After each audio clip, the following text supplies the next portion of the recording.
Frábært. Við viljum hafa æðri hvatir, ekki lægri hvatir, ekki satt? Kolbeinn, þú tilbúin?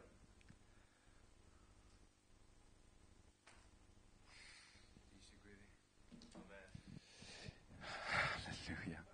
Já, dísi Guði, þetta bara yndislegt að við erum komin inn í nýtt ár og heyra hvatninguna í þessum sískinum hérna. En málið að við höfum fundið það að Guð að gera nýja hluti og við ætlum að gera eitthvað í því líka að stíga inn í þetta sem Guð hefur fyrir okkur. Og eins og ég sagði í gær við í bænahúsinu, við ætlum að setja upp bænaherbyggi frammi og koma því bara sem allra fyrst í gagnið.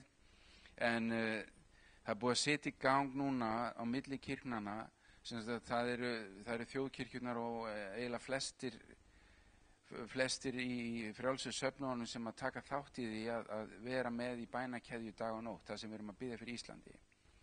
Vegna þess að við fundum það að Guð að kalla þetta fram núna að biðja vakningu yfir Ísland. Og það vantar nokkra tíma upp á að fylla vikuna. Þetta svona alveg að klárast og við trúum því við klárum þau núna fyrstu vikunni í janúar. Og þeir sem vilja taka þátt í þessu og vilja vera með geta að tala við Gunnum okkur á eftir. Síðan byrjar á miðnætti, núna á miðnætti, þegar mánudagurinn gengur í garð, að þá byrjum við með 40 daga föstu. Og þá getur fastan litið þannig út að ykkur tekur 1 dag eða 1 dag í viku eða 2 daga í viku eða hvernig sem eða alla 40 dagana.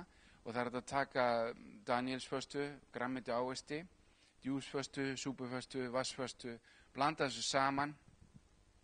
En allavega að vera svangur í 40 daga og það er challenge og þakka svolítið mikið niður í holdinu og þannig að andinn komist að. Þetta er bara ákveðin leið andleg leið sem Guð hefur notað og ég veit að hún er ekkert alltaf skemmtileg en þetta bara virkar vegna þess að fastan brýtur fjötra og hún brýtur múra og eins og sýnir sem Guð gaf mér núna fyrir nokkrum dögum að það væri ákveðin múr yfir Íslandi eða hindrun fyrir flæðinu sem vakningaflæðinu sem Guð vil gefa og fleygurinn sem við setjum í og að slá fleygin í með sleggjunni er að stilla sér upp í þessari bæn og föstuvakt þar sem að við hver einasta bæn bara er eins og eitt högg á óvinnin og brjóta niður þessa hindrun til þess að flæði geta átt sér stað og við erum komin inn í árið sem að væntanlega síðasta fagnaðarárið áður en Jesú kemur tilbaka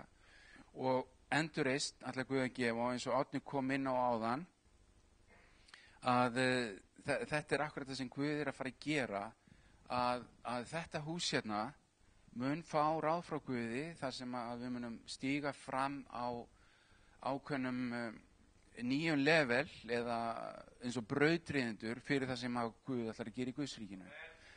Og það hefur Guð var alltaf kallað fólk til þess að rísa upp, til þess að brjótast fremst og brjótast í gegn og fara jafnvel gegn hefðum og koma með nýja hluti inn í Guðsríki til þess að leysa fram vilja Guðs. Og ég trúi því þetta hús sem kalla til þess að vera hús lækningar og kraftaverka. Það sem að fólk getur fengið lausn til anda, sál og líkama og þetta verði hús þar sem að við byggjum upp bænina, þar sem að nærvera Guðs mun dvelja og nærvera Guðs mun hafa áhrif á okkur og umbreyta okkur, umbreytingarkraftur Guðs mun koma yfir okkur og mun snerta ekki bara okkur heldur fara út til þjóðarinnar.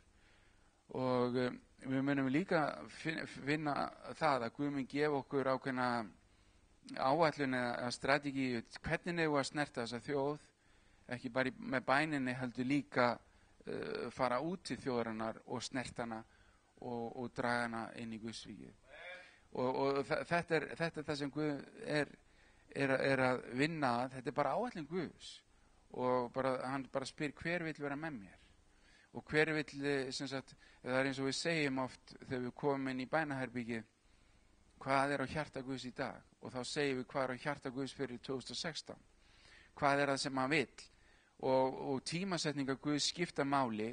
Þegar Guð hefur sett hann tíma, þá spyr hann ekki fjöldan eða sem sagt, hann búinn að ákvarða, hann ætlar að fara og eina sem að skipti máli hann segir hverjir verða með. Og það stendur opið að fylgja liði með honum. Þannig að dísi Guði, við erum bara þakklátt fyrir það sem Guð að gera og ég verð að segja það að ég trúi því að á þessu fagnaðar ári sem að Guð raun og veru hefur ákvarðað og byrjað, að þá muni Guð gefa okkur meira en við höfum þorað að vona. Og hann mun koma okkur á óvart hvað hann verður örlátur að endurreisa og blessa og bæta við.